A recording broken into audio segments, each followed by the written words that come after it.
Chers compatriotes, mesdames et messieurs, le conflit armé en République démocratique du Congo est caractérisé par sa forte dimension internationale avec l'intervention directe du Rwanda, de l'Ouganda et du Burundi et l'implication des pays de la SADC et de l'EAC. En outre, de puissances étrangères et des acteurs clés de la mondialisation économique issus du secteur privé ont des intérêts stratégiques pour les minerais critiques présents dans les sous-sols congolais, notamment dans le cadre de la transition numérique et énergétique, mais aussi dans les industries de la défense et du spatial. Ainsi, les efforts à déployer pour parvenir à une solution durable à la grave crise multidimensionnelle que traverse la République démocratique du Congo devront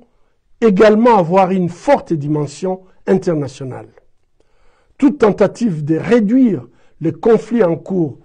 dans l'est de la République démocratique du Congo à un conflit interne en optant pour des négociations directes du gouvernement congolais avec le M23 constituerait une erreur de diagnostic majeure. Une telle approche, menée en l'absence d'une conférence internationale pour la paix en République démocratique du Congo, visant à galvaniser une volonté politique forte au niveau national, régional et international, pourrait s'apparenter soit à une méconnaissance des réalités des dynamiques existantes sur le terrain, soit à une trahison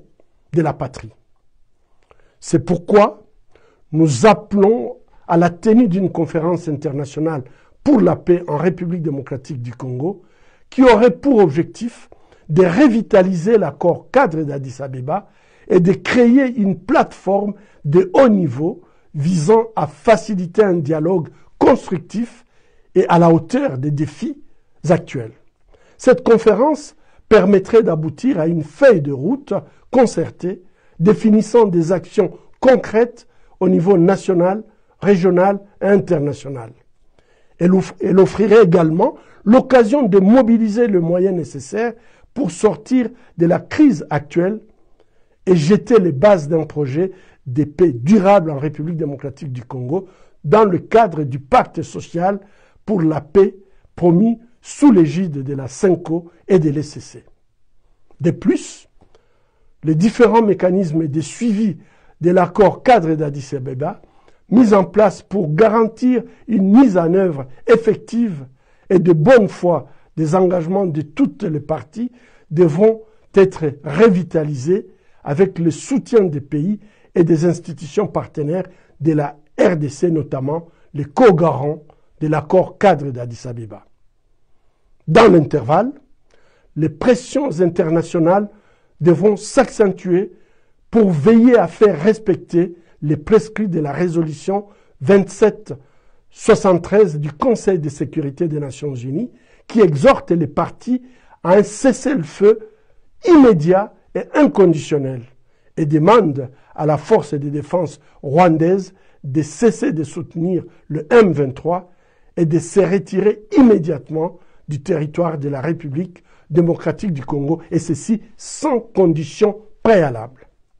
Cette résolution est une avancée significative pour la paix en République démocratique du Congo et devrait jouir d'une préséance dans toute tractation diplomatique. Dialoguer sous la menace des armes reviendrait à institutionnaliser la loi du plus fort et à conférer une légitimité à l'agression et à l'occupation illégale. Une fois ce cadre international solidifié et les différentes échelles de responsabilités clarifiées à travers un sommet international de haut niveau, des négociations directes pourraient alors être envisagées, incluant tous les groupes armés, y compris le M23, la société civile, les partis politiques et le gouvernement congolais. Cette démarche s'inscrirait dans l'esprit des initiatives diplomatiques menées sous l'égide du président angolais João Lourenço, dont nous saluons les efforts. Toutefois, pour garantir une paix durable, Ces négociations devront s'insérer dans le cadre des principes fondamentaux de la Charte de l'Union africaine, garantissant la souveraineté et l'intégrité territoriale de la RDC. Procéder autrement reviendrait à mettre la charrue avant le bœuf, une démarche qui risque d'accélérer et de légitimiser la balkanisation de la République démocratique du Congo ou le processus en cours d'annexion de Kivu. Ainsi, nous invitons les acteurs impliqués dans la crise et dans les tentatives d'y mettre fin, d'éviter la répétition des erreurs du passé pour ne plus léguer aux générations futures des compromissions qui hypothéqueront une fois de plus à la nation congolaise son droit à disposer d'elle-même et à vivre en paix. Je vous remercie.